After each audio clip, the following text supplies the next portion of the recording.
In the times of Gautama Buddha, there lived a very famous and a very beautiful woman whose name was Amarpali.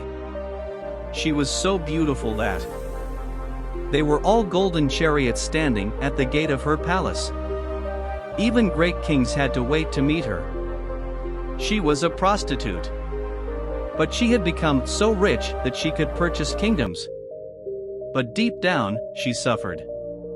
In that beautiful body, there was also a beautiful soul which hankered for love. People called her city bride, which means the wife of the whole town. One day she was standing on her terrace and saw a young Buddhist monk, who had nothing but just a begging bowl. But he had a tremendous presence, awareness, and grace. The moment she saw him, she was fascinated by his charm. She rushed down to him and said, "Oh monk, please accept my food at my home." The monk accepted her invitation. After serving him food, Amarpali said, "After 3 days, rainy season is going to begin and I invite you to stay in my house for 4 months. Buddhist monk don't move for 4 months when it is the rainy season. Those are the 4 months, they stay in one place. For 8 months, they continuously move. Normally they can't stay more than 3 days in one place." Young monk replied, "I will ask my master. If he allows me, I will come." After saying this, he left from there. Before young monk could reach assembly, his fellow monks who saw this rushed to Buddha and said, "Young monk has to be stopped. Amarpali has invited him to her house to live for 4 months. And a monk staying in a prostitute's house. It's not right." Buddha said to them, "Keep quiet. Let him come." Young monk came, touched Buddha's feet, and told him the whole story. He said, "A woman has invited me to stay for 4 months of rainy season in her house. Every monk will be staying somewhere in somebody's house for 4 months. I too will have to stay somewhere for 4 months. Therefore, I need your permission to go there and stay. I shall go only if you permit." Buddha looked into his eyes and said, "You can stay."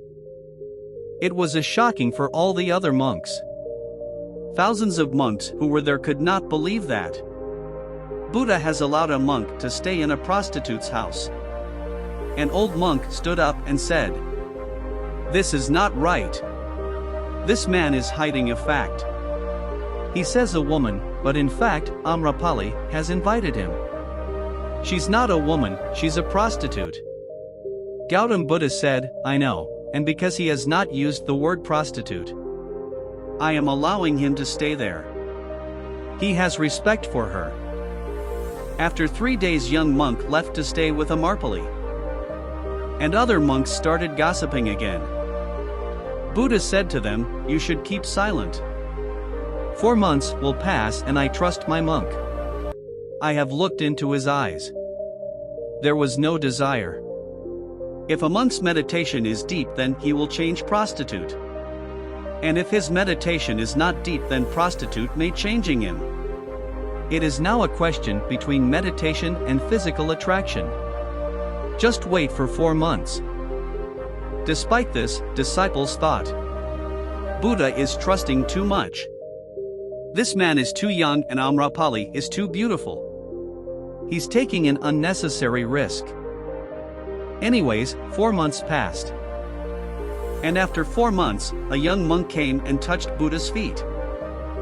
Following him came Amarpali.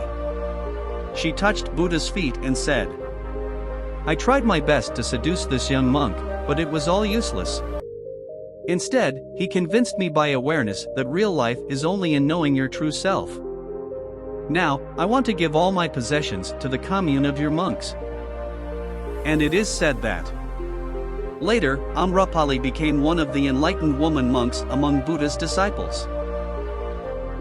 If we see in our lives, we will find that to keep control over the sexual thoughts arising in our mind, we need to eliminate sexual desire first of all.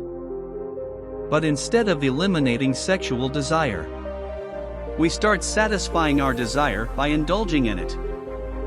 because we don't have control over our mind. And that is why many young people start doing even unnatural sex like masturbation. But they forgot that our semen is our energy. If we can conserve this energy, then we can get great success in any field of life. Till date, all the great personalities that have born in the world have achieved greatness by conserving this semen energy. To conserve your semen, you need not to suppress your sexual desire, but eliminate it by meditation and good thoughts. If your meditation is strong and if you have control over your mind, then you can easily control the sexual thoughts arising in your mind.